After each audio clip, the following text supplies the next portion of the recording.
So if somebody tells me China has a bubble in this sector or that sector, yes, for sure. It's inevitable.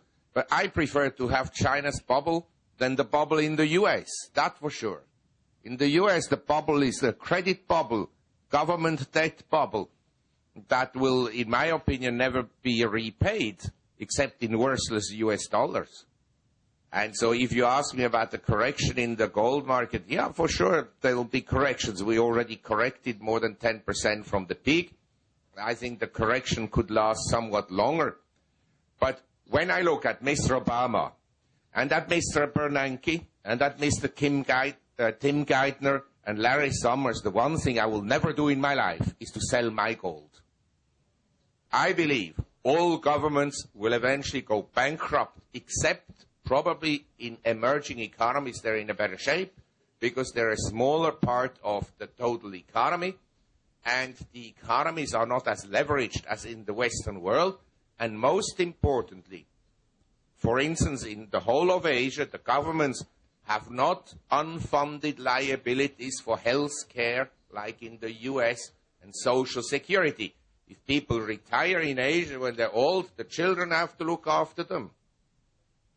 And therefore, I think that actually, I'm convinced the U.S. government will go bankrupt, but not tomorrow. And before they go bankrupt, they'll print money, and then you get very high inflation rates. And then you get a depression with high inflation, and eventually they'll go to war. And can you please name some other countries which are joining the club of this potential bankrupt? Well, I think that the pigs, obviously, Portugal, Ireland, Italy, Greece, Spain, they are also candidates for an eventual default, yes? In general, I think that all currencies will over time depreciate against precious metals, gold, silver, platinum, and palladium. That in concert, the purchasing power of paper money will go down.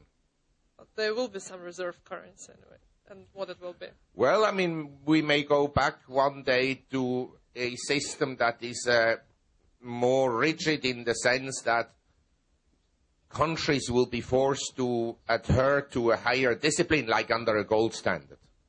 I mean, we could easily go back to a gold standard today, but they would have to revalue the gold price to something like $1 million per ounce.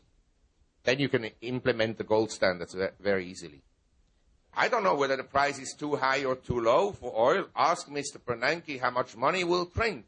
If he prints enough, then the price of oil will be at $700 a barrel. And if he keeps money tight, then the price will go down again somewhat. But I can assure you, since I'm involved in mining, to find a new barrel of oil, the marginal cost of production is essentially $70. So if the price drops much below $50, nobody will go and look for oil. Then compared to those other costs, oil prices are actually rather on the low side. It's much cheaper to buy a gallon of oil than a gallon of Coca-Cola or Perrier water. So I don't know what is too high. Is Coca-Cola too high or the price of oil too high or so? But my view is 10 years from now, I think that prices for oil could be much, much higher than now, as well as for other commodities. At what level? Well, again, depends on how much money you print. If you print a lot, then the sky is the limit. The reserves are going down, and in my opinion, one day this will lead to substantially higher oil prices. I also like to mention that the whole world is paying attention to people like Mr. Bernanke, what they have to say and so forth, and hardly anybody is paying attention to really, in my opinion, very dangerous geopolitical developments in the world, because it should be clear to anyone that neither China, nor India, nor Russia have any interest at all that the U.S. succeeds in Afghanistan. That should be very clear. And so this war in Afghanistan will go on and on and on, and eventually it may very well escalate. And when war breaks out, then, I mean, the sky is usually the limit for commodity prices. Great.